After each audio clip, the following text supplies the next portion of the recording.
कहानी दीपावली पर जिद पर अड़ी वृद्धाश्रम की अम्मा।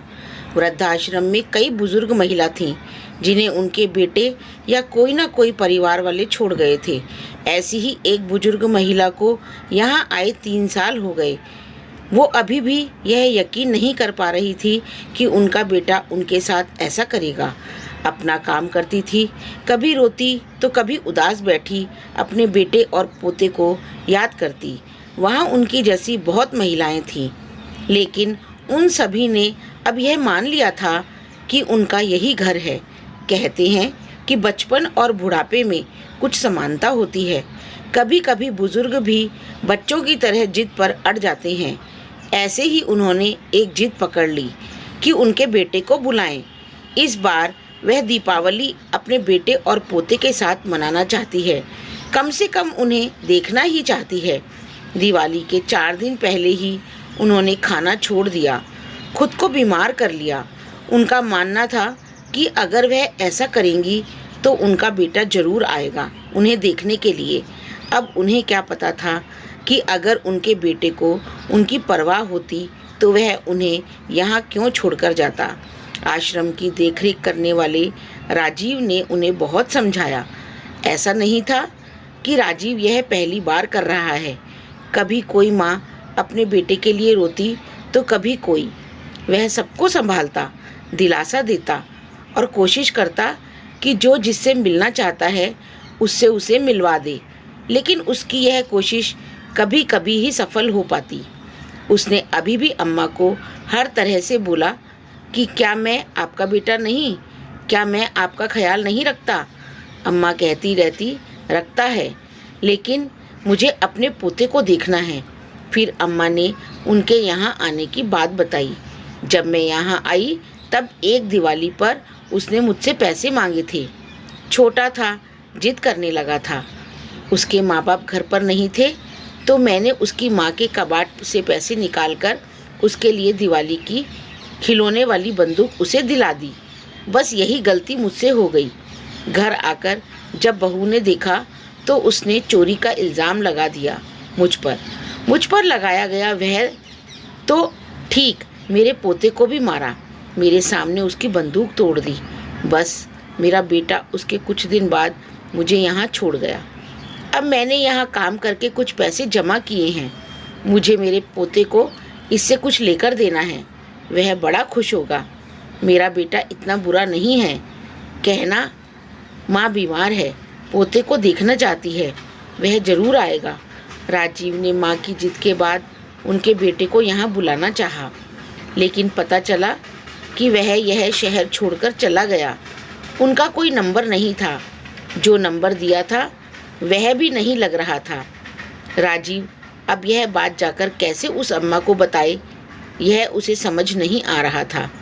अम्मा जिद पर अड़ी थी, कहती थी कि अगर वह नहीं आया तो मुझे नहीं जीना। वैसे भी क्या है मेरे इस जीवन में ऐसा।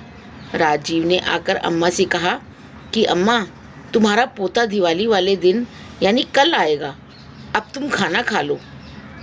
अम्मा ने कहा, नहीं, वो आएगा तब ही खाना खाऊंगी, मुझे वो ही खिलाएगा। दीपावली की रात भी आ गई। अम्मा इंतज़ार कर रही थी। तभी राजीव एक 7 साल के बच्चे को लेकर उनके सामने आया।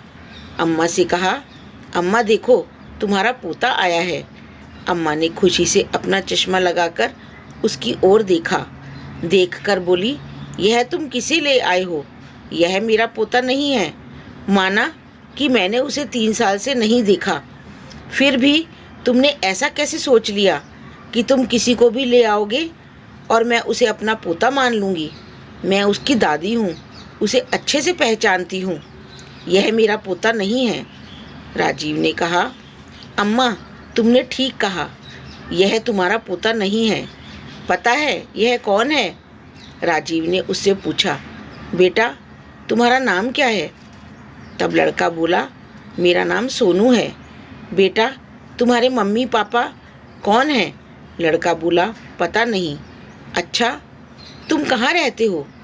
तो लड़का बोला कि यहाँ से थोड़ी दूर पर सबके साथ। राजीव ने आगे की बात बताई।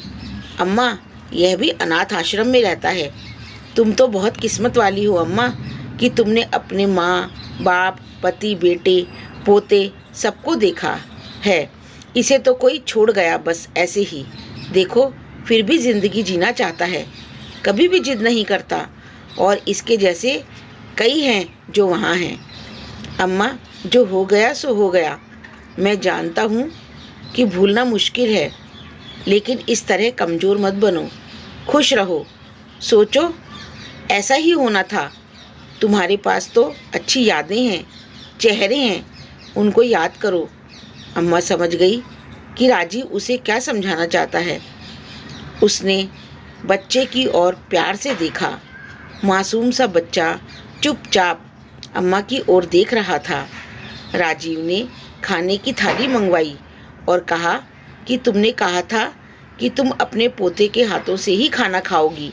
देखो यह तुम्हारा पोता ही तो है अम्मा। अम्मा ने उस मासूम बच्चे के हाथ से खाना खाया और उसने जो भी पैसे जोड़े थे उस बच्चे को दिए। कहा कि जो पसंद हो वो ले लेना। अम्मा ने जीवन की कड़वी सच्चाई को स्वीकार कर लिया। अब वो उस समय को याद करके दुखी नहीं, बल्कि उस समय की अच्छी यादों को याद करके खुश रहती है। राजीव के एक सहयोगी ने उससे कहा कि तुम बड़ा अच्छा काम कर रहे हो। तब राजीव ने कहा कि मैं नहीं चाहता हूँ ऐसा काम करना, लेकिन मैं नहीं चाहता कि कोई भी बेसहारा माँ यहाँ आए, कोई बच्चा किसी अनाथ आश्रम जाए, किसी को मेरी ज़रूरत ना पड़े। मेरे पास माँ नहीं है, मुझे उसकी इतनी कद्र है। यह कद्र सभी को हो ऐसा मेरा मानना है। यदि यह कहानी आपको अच्छी लगी तो इसे लाइक, सब्सक्राइब और शेयर करना ना भूलें। धन्यवाद।